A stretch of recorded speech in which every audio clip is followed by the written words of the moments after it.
Let's get back to the battle for control of Iraq right now. We're learning more about Iran's hidden hand in the fighting through a shadowy figure who does have American blood on his hands, according to U.S. officials. Brian Todd is looking into this part of the story for us. Brian, what are you seeing? Wolf, in fact, one of the most pivotal figures in Iraq right now is from Iran. General Qasem Soleimani is a mysterious, daring commander. There's barely a spy network, weapons pipeline, or militant unit he's not aware of. Right now, he's using his dangerous talents to fight against ISIS, but U.S. officials know better than to completely trust him.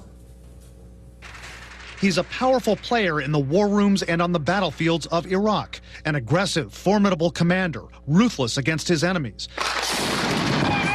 Right now, he could be playing a critical role in keeping Baghdad from falling to ISIS. Security officials and analysts say General Qasem Soleimani has his Quds Force of Iran's Revolutionary Guard giving crucial support to Iraqi forces. They're training, they're fighting alongside them, they're also recruiting. Analysts say the shadowy Soleimani slips in and out of Iraq, helping the mostly Shia Iraqi forces battle the Sunni militants in ISIS. But it's a mistake to think Qasem Soleimani's a friend of America's in Iraq. He coordinated the Iraqi Shia insurgency against the United States and Iraq, which resulted in hundreds of U.S. casualties. U.S. officials believe during the Iraq War, it was Soleimani's units that provided Iraqi insurgents specially made bombs that could penetrate armor, a deadly weapon against American forces. Iran denied it.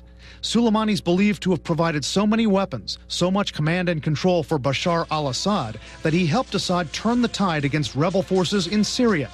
But Soleimani's Quds Force has wreaked havoc far beyond the Middle East.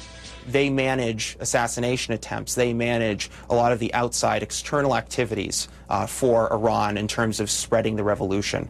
U.S. Treasury officials say Qasem Soleimani was involved in a notorious plot on American soil, overseeing Quds Force officers who in 2011 tried and failed to assassinate Saudi Arabia's ambassador to the United States at Washington's upscale Cafe Milano. Now, analysts warn, because of Soleimani's presence, American military advisors in Iraq have to be careful when sharing intelligence with the Iraqis about American movements. Okay, well, there's so much overlap between the Iraqi security forces and the Islamic Revolutionary Guard Corps, Quds Force, run by Qasem Soleimani, that there's always the potential that any information that the Americans are giving to them is also going to Soleimani. And analysts say Soleimani could well use that intelligence against Americans in the future with the blessing of Iran's top leaders. He's said to be a favorite of Iran's supreme leader, Ayatollah Ali Khamenei, and reports directly to Khamenei. Brian Todd with that report. Thanks very, very much. Still ahead.